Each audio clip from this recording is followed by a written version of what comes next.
Hello students, welcome to English classes by Jaya ma'am. Today I will teach you about future perfect continuous tense. First of all, see its identification. The first point is this tense also reveals the working time of any action. यानी कि future perfect continuous tense में किसी भी कार्य का समय दिया रहता है। यानी कि इसमें इस फ्यूचर परफेक्ट कॉन्टिन्यूस टेंस के जो वाक्य होते हैं उनमें कार्य के जारी रहने का समय दिया रहता है। Number 2, shall have been is used as a helping verb with I and we. I और we सब्जेक्ट के साथ में shall have been का प्रयोग एज अ हेल्पिंग वर्ब होता है। Third, will have been is used as a helping verb with other subjects. यानी कि आई और वी के अलावा जितने भी सब्जेक्ट्स हैं जैसे he, she, it, they, you and all singular nouns and plural nouns, उन सब के साथ as a helping verb will have been का प्रयोग होता है। Affirmative sentence. Future perfect continuous tense में जो अफर्मेटिव सेंटेंस होते हैं उनका ट्रांसलेट करने के लिए इस रूल को फॉलो करते हैं। The rule is subject plus shall have been और will have been plus verb first form plus ING plus since और for plus object. Okay, see the example. I shall have been writing a letter for 2 hours। इसमें देखिए I is the subject और I के साथ helping verb shall have been आया।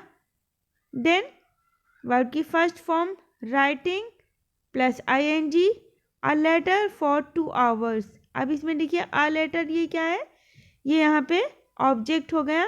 उसके बाद since या फॉर में से फॉर लगाया, क्योंकि जो फॉर का प्रयोग है उसका प्रयोग अनिश्चित समय बताने के लिए किया जाता है, ठीक है। और जो सिंस होता है उसका प्रयोग निश्चित समय बताने के लिए किया जाता है, जैसे मॉर्निंग, इवनिंग, है ना, या फिर कोई महीना हो, मंथ का नेम दिया हो, या कोई डे का नेम दिया हो, या कोई डेफिनेट उसमें आवर्स बताया गया हो, तब हम वहाँ पर सिंस का ही प्रयोग करते हैं। एंड अदरवाइज वहाँ फॉर का प्रयोग करते हैं। फॉर का प्रयोग मोस्टली लॉन्ग समय के लिए ही किया जाता है, ठीक है। प्लस ऑब्जेक्ट हो गया। अब इसमें एग्जाम्पल लिखिए, तो लेटर क्या हो गया यहाँ पर, ऑब्जेक्ट हो गया। 2 hours ये यहाँ पे टाइम बताया गया। I shall have been writing a letter for 2 hours। मैं 2 घंटे से पत्र लिख रहा होऊंगा। Okay. Number 2, he will have been writing a letter since morning. इसमें देखिए ही इज द सब्जेक्ट और ही के साथ हेल्पिंग वर्ब क्या आया है, will have been. Writing verb की first form plus ING, a letter since morning, ये क्या हो गया, ऑब्जेक्ट का पार्ट हो गया। और यहाँ पे देखिए, यहाँ पे मॉर्निंग है, एक डेफिनेट टाइम बताया गया तो सिंस का प्रयोग हुआ है, ठीक है। He will have been writing a letter since morning. वह सुबह से पत्र लिख रहा होगा। Okay. Next, Sita will have been reading Ramayana for 1 hour। इसमें भी देखिए सीता क्या है, सब्जेक्ट है और इसके साथ helping verb will have been हुआ का यूज हुआ है। रीडिंग वर्ब की first form plus ING, Ramayana for 1 hour। अब इसमें भी देखिए यहाँ पर ये ऑब्जेक्ट है और फॉर का प्रयोग किया गया क्योंकि यहाँ पे कोई भी डेफिनेट टाइम नहीं बताया गया। तो जहाँ पे इनडेफिनेट टाइम होता है वहाँ पर हम फॉर का प्रयोग करते हैं। तो क्या है, Sita will have been reading Ramayana for 1 hour। Sita 1 घंटे से रामायण पढ़ रही होगी। Okay. Negative sentence. Future perfect continuous tense के जो नेगेटिव सेंटेंस हैं यानी कि जो नकारात्मक वाक्य हैं उनका ट्रांसलेट करने के लिए इस रूल को फॉलो करते हैं। The rule is subject plus shall not have been और will not have been plus verb first form plus ING plus since और for plus object. Okay. The example is tomorrow our class will not have been studying geography for 2 hours। अब इसमें देखिए subject क्या है, our class, okay. Will not have been ये helping verb का part हो गया। स्टडिंग वर्ब की फर्स्ट फॉर्म प्लस आईएनजी। फिर क्या है यहाँ पे, geography for 2 hours, it is the part of object. यहाँ पर फॉर का प्रयोग किया गया है क्योंकि यहाँ भी इनडेफिनिट टाइम है 2 hours, ठीक है।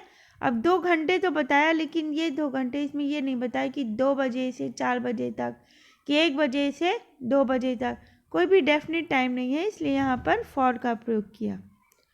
Tomorrow our class will not have been studying geography for 2 hours। इसका मतलब हुआ कि कल हमारी कक्षा में 2 घंटे तक भूगोल को नहीं पढ़ाया जा रहा होगा, ओके।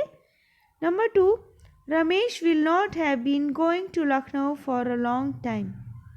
इसमें भी देखिए Ramesh is the subject, helping verb will not have been, going verb की first form plus ING, to Lucknow for a long time, it is the part of object. और यहाँ पे देखिए फॉर का यूज़ हुआ क्योंकि यहाँ पर लॉन्ग टाइम है, तो इसकी हिंदी क्या हुई, Ramesh will not have been going to Lucknow for a long time. जो रमेश है वो लंबे समय के लिए लखनऊ नहीं जा रहा होगा, okay. Third, we shall not have been travelling for 2 days at this time. इसमें देखिए we is the subject, shall not have been it is the part of object, travelling verb की first form plus ING, for 2 days at this time, it is the part of object. और यहाँ भी देखिए for का ही प्रयोग है क्योंकि यहाँ भी इनडेफिनिट टाइम है, 2 days तो है लेकिन यहाँ पर डेज के नेम मेंशन नहीं है, ओके। तो यहाँ पे फॉर का यूज़ हुआ। अगर डेज के नेम मेंशन हुए होते तो यहाँ पर सिंस का यूज़ किया जाता। We shall not have been travelling for 2 days at this time.